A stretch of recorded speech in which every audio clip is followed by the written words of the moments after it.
We're going to go ahead and get started with questions for Ohio State. Please state your name and media outlet when asking a question. We'll start in the back right. Good evening. Rashawn Haylock, KTLA 5. Coach Day, how much of tonight is a reflection on what you were hoping to get when you brought Chip Kelly on? Yeah, I thought Chip called a great game. I thought the whole offensive staff worked hard to put the plan together, but ultimately it comes down to the players putting it on the field. I've said that all along. I think sometimes in this game coaches get too much attention. This is about these guys right here. A lot of good plays out there, but they got to make it work. And I thought they really put it on the field and came out aggressive. But I thought Chip called an aggressive game and certainly had a big smile on his face after. Actually, in the front right there. Hey Ryan, Ari Wasserman on 3.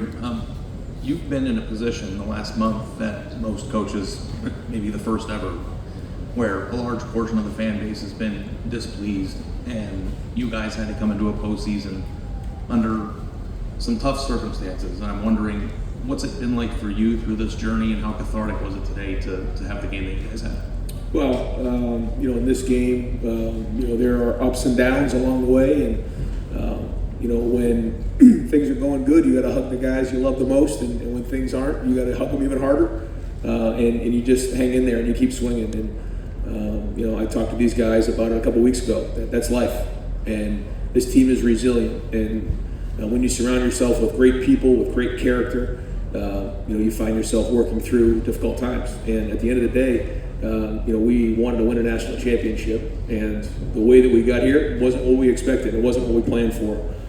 But nonetheless, we had an opportunity to come back and play Oregon after we had already played them early in the season, and that's the only thing that mattered. And the guys have been doing a great job of staying focused.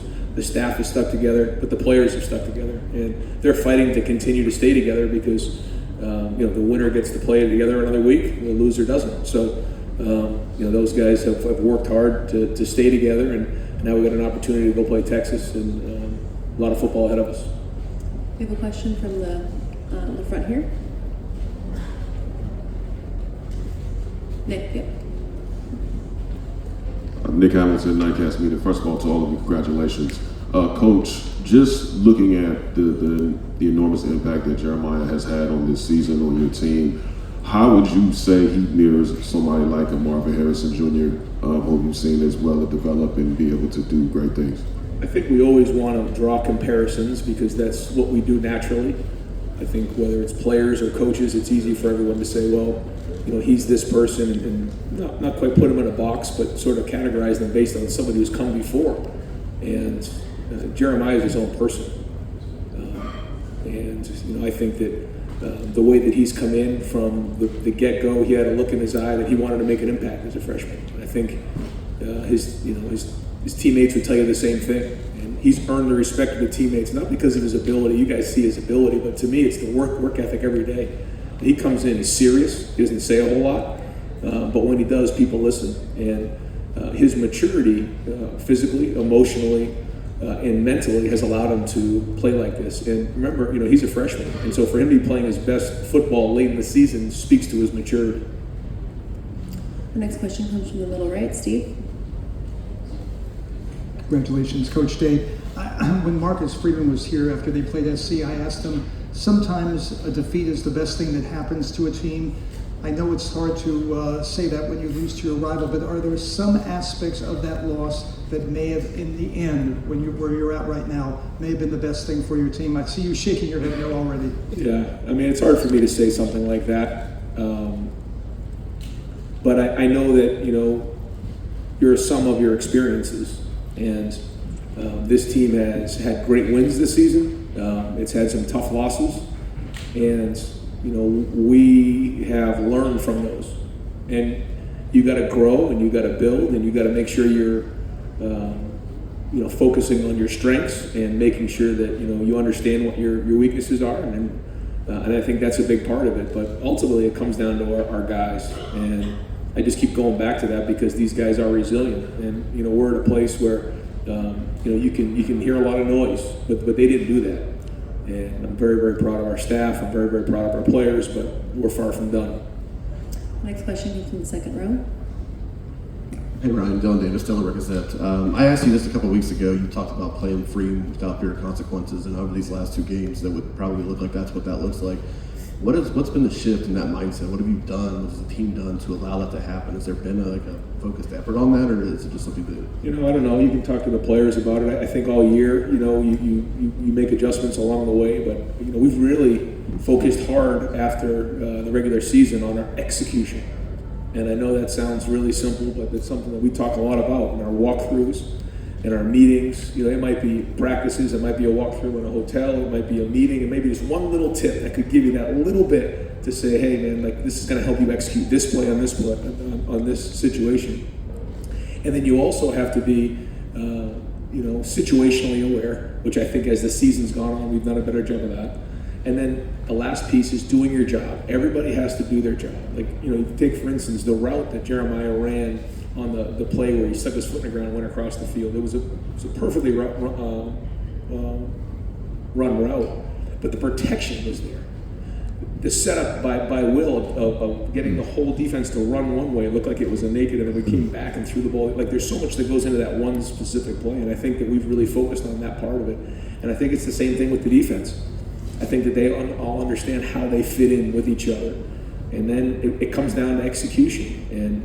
But then when you mix that with after the snap is then snap, the physicality and how hard we're playing right now, I think those two things are the reason why you're seeing us play this type of football.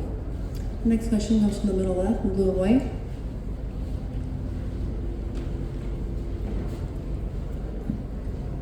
Luke Evans, Southern California News Group. Ryan, there's been a lot of talk in your time at Ohio State about this program's record and big games, the way that the last couple of years ended. Obviously, this program has bigger goals, but to win the last couple games in the way that you did, do you take any personal pride in that?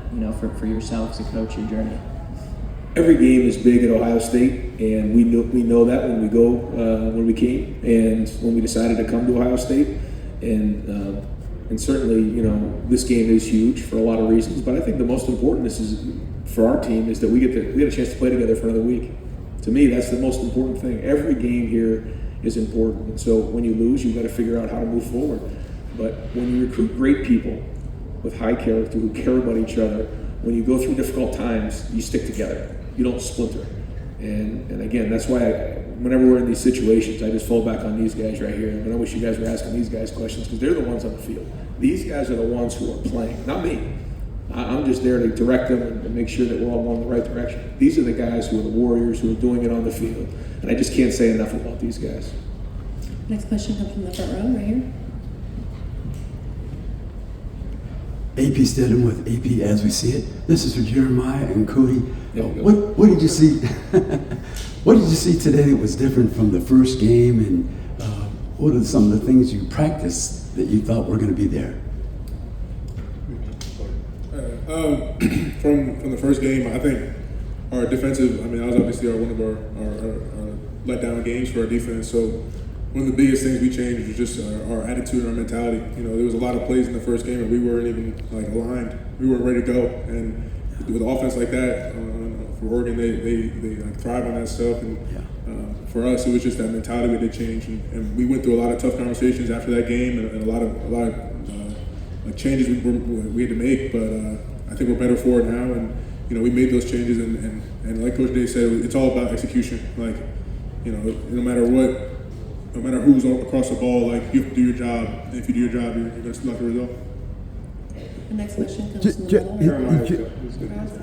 Offensively, after that game, we had a bad taste in our mouth. We just had to come in the next day and just see what was the issues, fix the issues, and give it a feel and work it. But offensively, we had to get the ball on the perimeter, take shots. And, just went on one-on-one matchups, and that's what we did today. Okay, in the middle. Kevin Skyver, USA Today. Jeremiah, your offense is so good when you guys get vertical. How does Will kind of help you guys along? And why do you feel like he kind of has to prove himself week after week? Will does a great job in practice, just trusting us, throwing the ball out there. We just tell him, just throw it out there. We're going to make a play for it. No matter if it's a bad ball or not, we just got to make our quarterback look good. But, Will playing with that confidence that he has, just being a leader out there, I feed off his energy. Just a great guy. I love Will to death, and I'll do anything for him. Question in the front right here.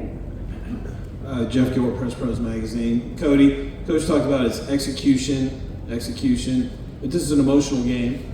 Football's emotional. How have you as a captain worked with your team to just let's balance the emotions with the execution and do this the way he wants us to do?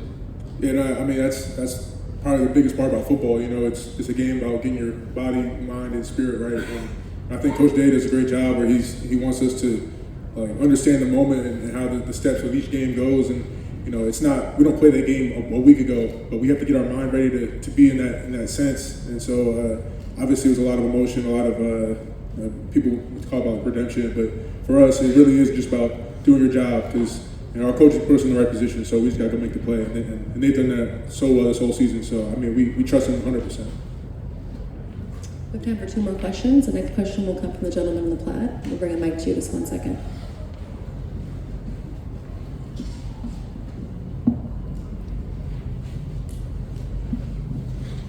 Questions for Coach Day. I'm Andres Soto from the LA Times. With the college football landscape kind of changing every day, it seems like, what does it mean to you guys to win the Rose Bowl knowing that there's more football left to be played?